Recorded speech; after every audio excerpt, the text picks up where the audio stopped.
The New Mexico sun hung heavy over Broken Mesa, turning the air thick and still. Dust coated everything: fence posts, leather boots, the brim of a worn hat. The only sound for miles was the steady rhythm of a hammer striking cedar, each blow echoing across the empty land like a heartbeat that refused to die. Matthias Crowley worked alone, 37 years old, shirt open at the collar, sleeves rolled to the elbows. Sweat darkened the fabric across his broad shoulders.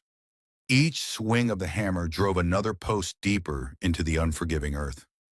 This land was his now. 5 years of solitude, 5 years of silence, 5 years of trying to bury memories under wood and stone, and the simple, endless work of survival. He'd been a scout once, a good one. Men trusted him to read the land, to find water in the desert, to see danger before it arrived. His eyes could track a man across rock where others saw nothing. His ears could separate the sound of wind from the sound of footsteps half a mile away. But that was before Red Cliff Canyon, before the screams, before the fire that still burned behind his eyes every time he closed them. Matthias didn't talk about that night, didn't talk about the child he'd pulled from beneath burning timber while gunfire tore the air apart. Didn't talk about the ones he couldn't reach, the ones who died because he'd led soldiers to the wrong place at the wrong time. Or maybe it was the right place. Maybe someone had wanted it that way. He pushed the thought down, the way he always did, and drove another nail home. He crouched to inspect the fence line, testing the strength of his work. His hands bore the evidence of 5 years spent building from nothing: calloused palms, scarred knuckles, rope burns that had healed white and permanent. He reached for his canteen, lifted it halfway to his mouth, and froze. A figure stood on the ridge, not moving, just watching. Matthias had lived out here long enough to know the difference between a traveler passing through and someone who'd been standing still for a very long time. The hair on the back of his neck rose. Old instincts, never quite buried, stirred awake like a wolf sensing blood on the wind. He set down the canteen without making a sound. His hand drifted toward the revolver at his hip, fingers brushing the worn grip. He counted his breaths, slowed his heartbeat, watched. The figure began to descend, slow at first, unsteady, each step placed carefully, as if the person might collapse at any moment. By the time she reached the bottom of the slope, Matthias could see her clearly, and what he saw made his chest tighten. A woman, young, exhausted, dangerously close to death. Her deerskin dress was torn along the neckline and waist, revealing bruises that mapped a story of violence across her ribs and shoulders. Dirt streaked her legs. Her long black hair, woven with feathers and leather strips, clung to her sweat-soaked face. She moved with fierce determination, but her body trembled with every step, as if sheer will alone kept her upright. Matthias moved closer, not drawing his weapon, but ready. He counted her breaths. Shallow, uneven, too fast. He noted the raw marks around her wrists, rope burns, deep and recent, the kind that came from struggling against restraints for days. He scanned the ridge behind her, looking for movement, for dust clouds, for any sign she'd been followed. Nothing. She was alone. She stopped 8 feet from the fence, gripping the top rail to steady herself. Her breathing came fast, almost panicked, but her eyes never left his face. Dark eyes, Apache eyes. Full of pain, she tried to hide beneath a mask of stubborn courage. When she spoke, her voice broke on the first word. "Do you remember me, Cowboy?" The question struck something deep inside him, something he'd thought was dead.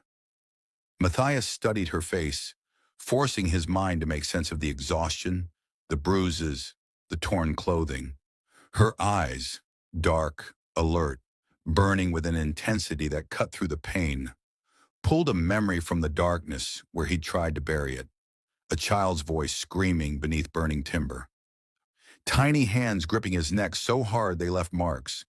The sound of her sobbing against his chest as he ran through smoke and fire, his lungs burning, his eyes streaming, the world reduced to heat and chaos, and the weight of one small life he refused to let go.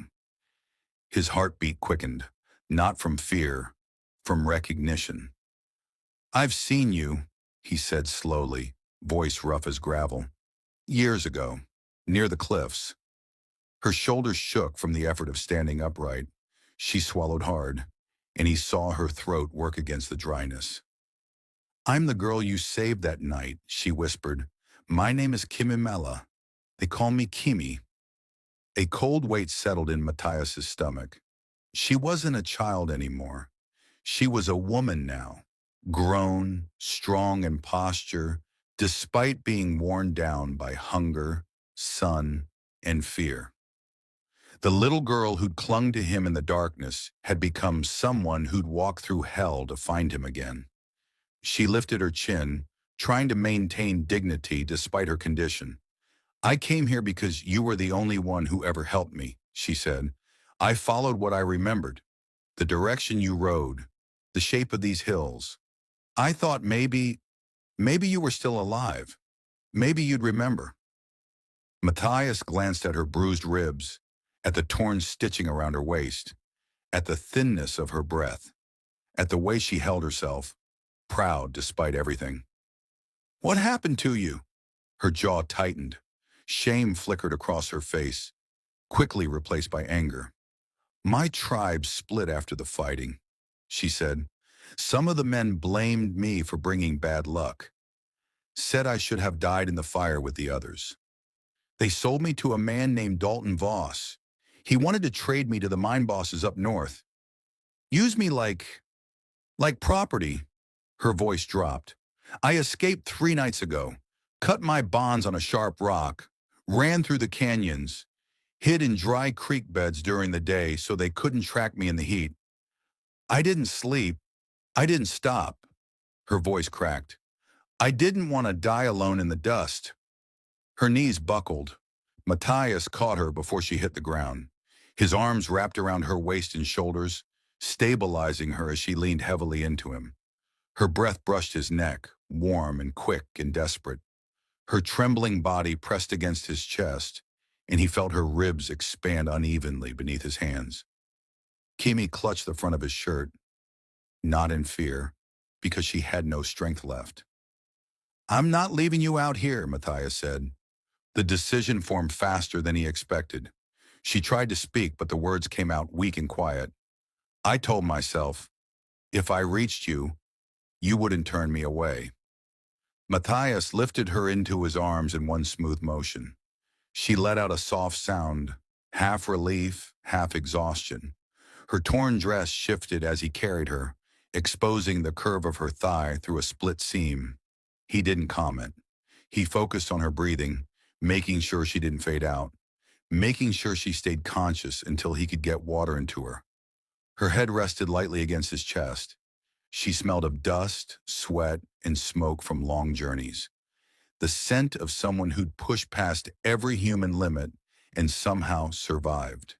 He felt the fragile strength still left in her, the stubborn will that had pushed her across the desert alone. As he stepped through the open doorway of his cabin, he felt the old familiar tightness in his throat, the mixture of protectiveness, anger, and guilt he'd avoided for years. He set her carefully on the edge of his cot. She tried to sit straight, but her arms shook. Her eyes searched his, waiting for him to decide her fate, waiting to see if the man who'd saved her once would do it again. Kimi whispered, voice barely audible. "I came to marry you because I have no one else. You were the only person who chose to save me when everyone else ran. I chose you because I remembered your kindness." Matthias stood still, breathing slowly, sorting through the weight of her words. He didn't know how to answer her yet, didn't know what this meant for the life he'd built in isolation, didn't know if he deserved the trust she was placing in him. But he knew one thing with absolute certainty. He would not let her suffer again. He would not let anyone take her. He would not send her back into the heat. And for the first time in years, he felt the quiet, unsettling shift of something changing inside him. An old part of himself waking up again, the part that believed some things were worth fighting for. He poured water into a tin cup and handed it to her. "Drink slowly," he said. "Too much at once will make you sick." She obeyed, sipping carefully, her hands shaking around the cup. Matthias knelt beside the cot and began checking her injuries. Rope burns around her wrists, deep bruising along her ribs, a long cut on her thigh that had scabbed over but needed cleaning. He worked methodically, the way he'd learned during the war, his touch gentle but efficient. "How many men are after you?" he asked. "3 that I know of," she said. "Maybe more. Dalton leads them. He's not like other men. He enjoys the hunt." Matthias's jaw tightened. "He won't enjoy this one." Kimmy looked at him for a long moment. "You'd fight for me? Even though I'm a stranger now?" "You're not a stranger," Matthias said quietly. "You're the reason I'm still alive." She blinked, confused. "I don't understand." "After that night," he said, "I thought about eating a bullet every day for a year. The only thing that stopped me was knowing you'd made it out, knowing I'd done one thing right." He met her eyes. "So no, you're not a stranger." Tears welled in Kimmy's eyes, but she blinked them back. Matthias stood and moved to the window. The sun was dropping toward the horizon, painting the desert in shades of red and gold. He scanned the ridge, the creek bed, the open ground between his homestead and the distant hills. Nothing moved, but something felt wrong. "Rest," he said. "I'll keep watch tonight." Kimmy lay back on the cot, exhaustion finally overtaking her. Within minutes, her breathing slowed and deepened. Matthias sat against the wall, rifle across his knees, and waited for the wolves to come. Dawn came cold and gray. Matthias hadn't slept. He'd kept watch through the night, rifle across his knees, listening for sounds that didn't belong. Every shift of wind, every creak of wood, every distant cry of a night bird. Kimi slept fitfully on the cot, her body fighting exhaustion and pain in equal measure. She cried out twice in her sleep, speaking words in Apache he didn't understand. Each time Matthias moved closer, ready to wake her if the nightmares became too much. When she finally stirred, pale light filtered through the cabin's narrow window. Her eyes opened slowly, adjusting to the unfamiliar space. For a moment, confusion clouded her face. Then memory returned. She turned her head and saw Matthias sitting against the wall, dark circles under his eyes, jaw shadowed with stubble. "You stayed awake all night," she said quietly. "Old habits," he said. She pushed herself up slowly, testing her body's limits. The bruises looked darker in the morning light, but her breathing came easier. The water and rest had helped. "Where do we go from here?" she asked. Matthias stood and poured fresh water into the cup. He handed it to her before speaking. "Nowhere. We stay. We prepare. If your hunters come, we make them regret it." She drank, eyes fixed on him over the rim of the cup. "You think they followed me?" "Men who hunt someone don't stop because the trail gets long," he said. "If any of them had horses, they could be miles away, or right over the next ridge. I need to check." Kimi's fingers tightened around the cup. "If you go, will you come back?" The question held more than fear.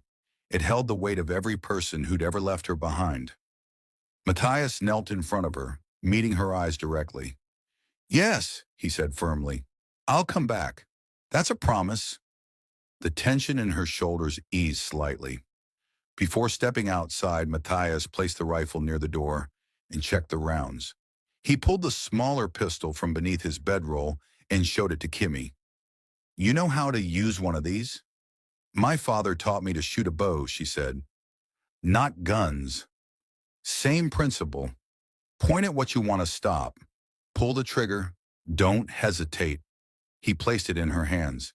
"If anyone comes through that door who isn't me, you shoot. Understand? She nodded, fingers closing around the grip. Outside, the early light spread across the dry land, revealing the stretch of open ground around his homestead. Matthias moved quietly, checking for signs of recent tracks. He circled the fence line first, looking for boot prints, disturbed dirt, anything that suggested someone had approached during the night. Nothing. He climbed the ridge Kimmy had descended, scanning the horizon in all directions. To the west, the land rolled in gentle waves toward distant mesas. To the east, the creek cut a winding path through scrub brush and stone. To the north, he stopped. Faint in the distance, almost invisible against the landscape, a thin column of smoke rose into the morning air. Not a wildfire, too controlled, too deliberate. Someone had made camp, someone who wanted to be found. Matthias watched the smoke for several minutes, calculating distance and direction. 2 miles, maybe less. Close enough to be a threat. Far enough to suggest they were waiting for something. He returned to the cabin, moving faster now. Kimmy stood when he entered, reading the tension in his posture. What did you find? Smoke, West Ridge, 2 miles out. Her face went pale. It's him. Maybe. We prepare either way. Matthias moved with purpose now.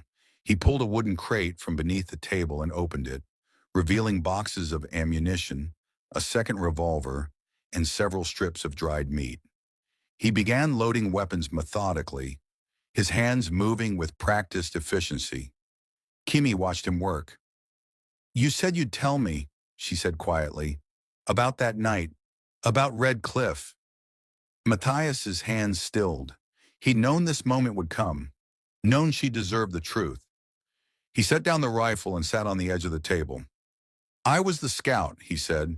My job was to find the Apache camps, track their movements, report back to the colonel. I did my job well, too well. He paused. The night of the raid, I led the cavalry to what I thought was a warrior camp. That's what the intelligence said. Armed men, stolen weapons, a staging ground for attacks. But it wasn't, Kimmy whispered. No, it was families, women, children, old men. By the time I realized the mistake, the shooting had started. The fires were lit. I tried to stop it, tried to get the men to cease fire. But orders are orders, and soldiers follow orders. His voice dropped. I saved who I could. You, 3 others, but 23 people died that night, including your father. Kimmy was silent for a long moment. Did you know? She asked. Did you know it was the wrong target? No.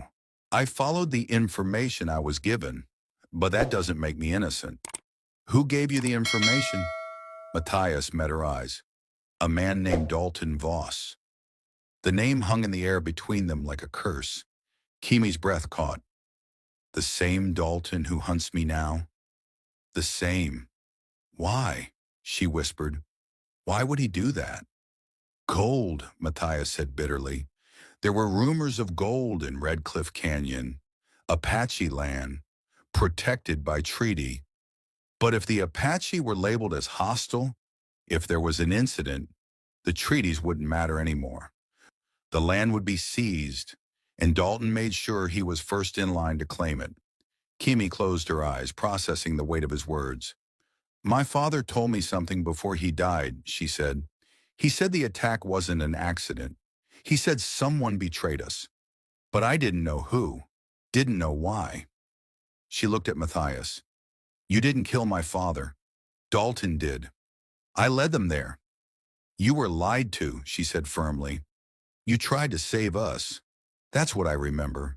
Not the fire, not the bullets. I remember you carrying me. I remember feeling safe for the first time that night. Something loosened in Matthias's chest. Something he'd been holding tight for 5 years. Dalton won't stop, he said. Not just because of you. If he knows I'm here, if he knows I've figured out what he did, he'll want us both dead. Then we fight, Kimmy said simply. Matthias looked at her, saw the determination in her eyes, the the strength beneath the bruises. You ever killed a man? No, but I'll learn. He handed her the Winchester rifle. Then let's start. For the next hour, Matthias taught her the basics. How to hold the rifle, how to compensate for recoil, how to breathe and squeeze, not pull.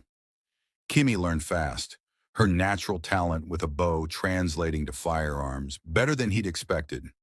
Your father taught you well, he said. He taught me to survive, she replied. You're teaching me to fight back. There's a difference. As the sun climbed higher, they heard it, a sound that didn't belong, distant, faint, but unmistakable. Hoofbeats. Matthias moved to the window. Through the narrow gap, he saw them. 4 riders, moving slowly along the ridge, scanning the ground. How many? Kimmy whispered. 4, including Dalton. Her hands tightened on the rifle. What do? We wait. Let them think we don't know they're here. Tonight, when they make camp, I'll scout them properly. Learn their plans. I'm coming with you. No. I know how to move quietly, she said. My people taught me to hunt before I could write. You need someone to watch your back. Matthias wanted to argue, but she was right. Stay behind me, every step. If I signal, you freeze. Understood? Understood. They waited for nightfall. As dusk deepened into darkness, Matthias and Kimmy slipped out of the cabin.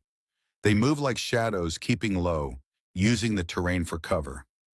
The moon was thin, offering just enough light to navigate by. They approached the ridge from the south, circling wide to avoid being seen. Matthias moved with the fluid grace of someone who'd spent years tracking prey and being tracked. Kimmy followed his example, her Apache training making her nearly as silent. They reached a position overlooking the enemy camp. 4 men sat around a small fire, horses tied nearby, rifles leaning against rocks. They talked in low voices, too quiet to hear clearly. Matthias studied each face, committing them to memory. One of them was tall, broad-shouldered, a scar cut across his left cheek, visible even in firelight. Dalton Voss. Matthias's blood went cold. He'd only met Dalton once, 5 years ago when receiving his scouting orders. The man had seemed professional then, efficient. Now Matthias saw him for what he truly was, a predator who'd orchestrated murder for profit. They watched for 20 minutes, gathering intelligence, counting weapons, noting which man stood guard and when. Then from behind them, a voice. Don't move. Matthias's hand shot to his revolver, but he stopped when he felt cold steel press against the back of his head. I said don't move. Kimmy started to turn, but Matthias grabbed her wrist, stopping her. A man emerged from behind a boulder ahead of them, not behind as the voice suggested, but flanking them from the side. He was Apache, mid-20s, blood soaked through a makeshift bandage on his shoulder. His hands were raised, but his face showed pain, not aggression. His eyes met Kimmy's, and recognition flashed between them. Dakota? Kimmy breathed. The man behind them, the one holding the gun, cursed and stepped into view. It wasn't one of Dalton's men. It was another Apache, older, with a knife scar across his throat. But Dakota shook his head frantically. Please, he whispered, don't shoot. I'm not with them anymore. Matthias kept his hand on his revolver, eyes moving between the 2 Apache men. Start talking, fast. Dakota limped forward slightly, grimacing with each step. Dalton captured me 6 weeks ago, forced me to track for him, said if I refused, he'd kill my sister. I had no choice. He pulled aside his shirt, revealing deep bruises and burn marks across his ribs. This is what he does to people who fail him. I tried to warn another girl 2 months ago. He caught me, beat me, said next time he'd kill me. The older Apache lowered his gun. I'm Dakota's cousin. I've been following them, trying to find a way to free him. But they're too careful. Too many guards. Matthias studied Dakota's face, saw the exhaustion, the fear, the guilt. How do I know you're not leading us into a trap? Because I know their plan, Dakota said. They're going to attack your cabin at dawn, burn it from 4 sides. Dalton has dynamite, enough to blow the walls apart. He wants no survivors.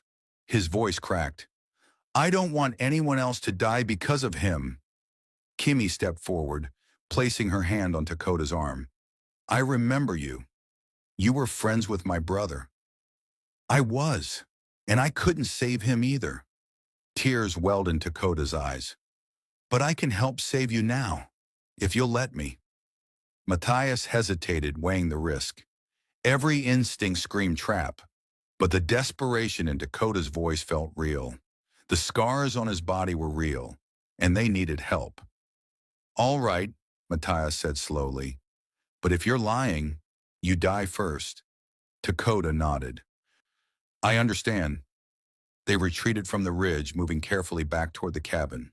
Once inside, Matthias barred the door and lit a single candle. Tell me everything, he said. Dakota sat heavily, wincing. Dalton knows you're here, knows Kimmy reached you. He's been tracking her for 3 days, but he lost her trail yesterday. He sent me ahead to scout. I was supposed to report back tonight. He paused. But I'm not going back. I'd rather die fighting than help him hurt anyone else. What's his plan? Matthias asked. 4 men, 4 directions. They'll surround the cabin just before dawn, when visibility's lowest. 2 of them have torches soaked in kerosene. They'll light the cabin on fire, force you to run out. When you do, they'll shoot you both. And the dynamite? Backup plan. If you barricade yourself inside and don't come out, they'll blow the walls. Matthias's mind worked through scenarios, calculating odds, considering options. We can't defend from inside, he said. Not against fire and explosives. We need to hit them first, before dawn. Kimmy loaded the rifle with steady hands. Tell me what to do. Matthias looked at her, then at Dakota, then at Dakota's cousin, whose name he still didn't know. What's your name? He asked the older Apache. Ahiga. Can you fight? I can shoot. Matthias nodded slowly. Then here's what we do. The plan was simple, dangerous, and their only chance. Dakota would return to Dalton's camp.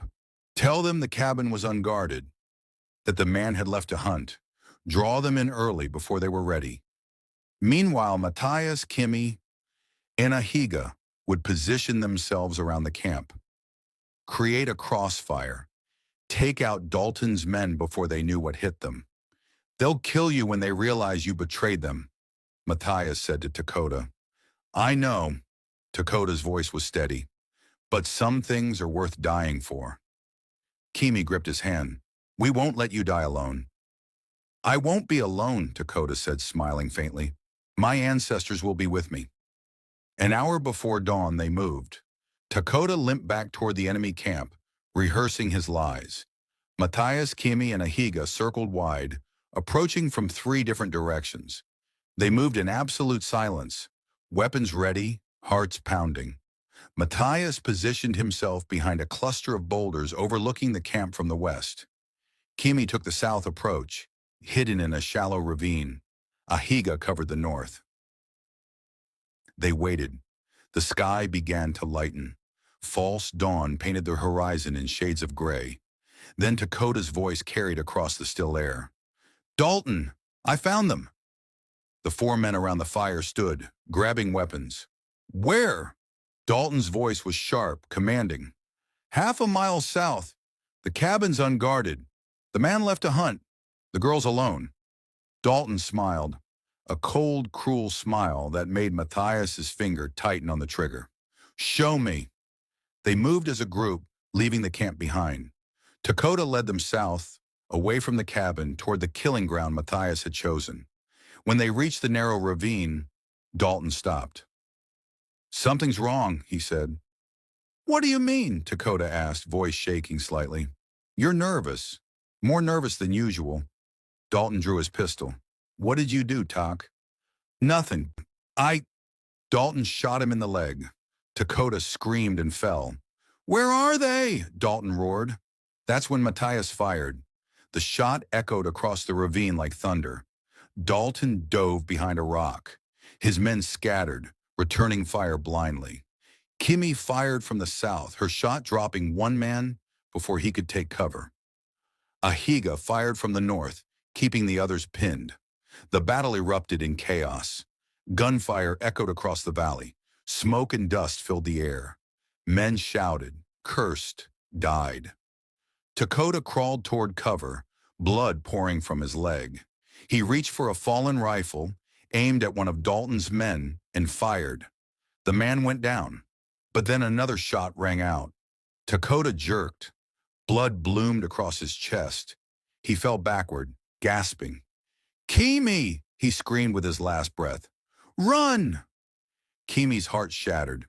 She wanted to run to him, to help him, but Matthias's training held her in place. "Stay in position. Don't break cover." She fired again and again, tears streaming down her face. Matthias moved through the chaos like a ghost. He'd done this before, fought in close quarters, read the enemy's movements, stayed calm when others panicked. He flanked Dalton's remaining men, taking them down one by one, until only Dalton remained. They faced each other across the ravine, both out of ammunition, both breathing hard. Dalton drew a knife. "You should have stayed hidden, Scout." "You should have told the truth," Matthias replied. Dalton lunged.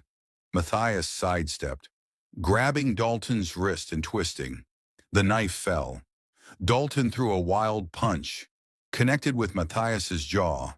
They grappled, falling to the ground, trading blows.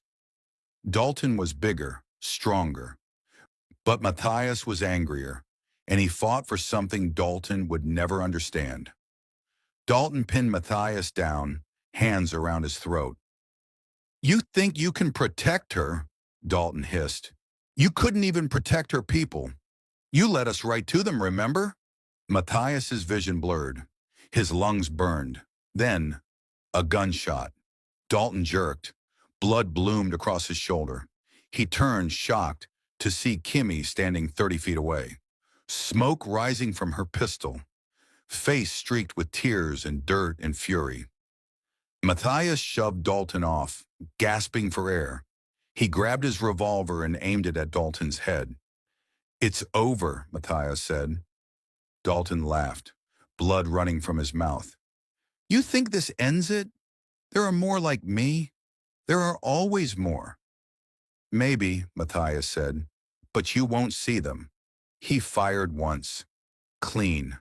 Final. Silence fell over the valley. The sun rose red and angry over broken mesa, painting the desert in shades of blood and gold. Matthias and Kimmy knelt beside Dakota's body. Ahiga stood nearby, head bowed in prayer. Dakota was still breathing, barely. Did we win?" he whispered. "Yes," Kimmy said, tears streaming down her face. "We won. You saved us." "Good." Dakota smiled faintly. "Tell my sister. Tell her I tried to be brave." "You were brave," Matthias said. "The bravest man I've known." Dakota's eyes closed. He didn't open them again. They buried Dakota on the ridge, facing east, according to Apache tradition. Kimmy sang softly in her native language, a song Matthias didn't understand, but felt in his chest. Ahiga added stones to the grave, building a cairn that would last. When they returned to the cabin, the morning light revealed the damage. Bullet holes in the walls, blood on the ground, the remnants of violence that would take time to erase. But they were alive. Kimmy turned to Matthias. "What do we do now?" Matthias looked at the broken cabin, the land he'd claimed, the life he'd built in isolation, and he realized something. He didn't want to be alone anymore. "Now," he said, "we rebuild, together." Kimmy's hand found his. "I came here to marry you, remember?" Matthias smiled. For the first time in 5 years, a real smile. "Then I guess we'd better get started." 6 months later, the cabin stood taller now, stronger. New walls, new roof, a second room for when winter came, a garden planted beside the creek, fences that stretched farther than before. Matthias worked the land, sweat on his brow, contentment in his heart. The nightmares still came sometimes, but less often now. And when they did, Kimmy was there. She stepped out onto the porch, a basket of washing on her hip. She watched him for a moment, then called out, "Matt, supper's almost ready." He set down the hammer and walked toward her. She smiled. He smiled back. Ahiga had stayed with them for a month, helping rebuild, then left to find his own path. But he promised to return in the spring. The land felt different now. Not empty, not haunted. Full. Kimi placed her hand on Matthias's chest, feeling his heartbeat. "Do you still think about that night?" she asked. "Every day," he said honestly. "But it doesn't hurt the way it used to." Why? Because I understand now. I couldn't save everyone, but I saved you, and you saved me. She rose on her toes and kissed him gently. We saved each other. And for the first time since Red Cliff Canyon, Matthias Crowley felt something he thought he'd lost forever. Peace.